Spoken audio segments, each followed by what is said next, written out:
Law enforcement pursued a vehicle that was reported as stolen, which was spilling cement and debris onto the roadway, creating a serious hazard.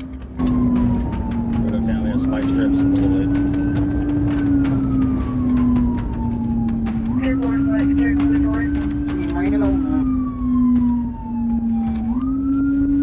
The driver ignored multiple attempts to stop and made dangerous maneuvers, nearly striking officers. To prevent further risk to public safety, authorities strategically disabled the vehicle's engine.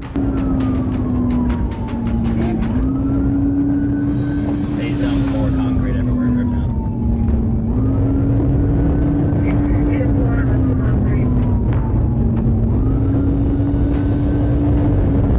The driver refused to comply with commands, leading officers to take necessary action to bring the situation under control.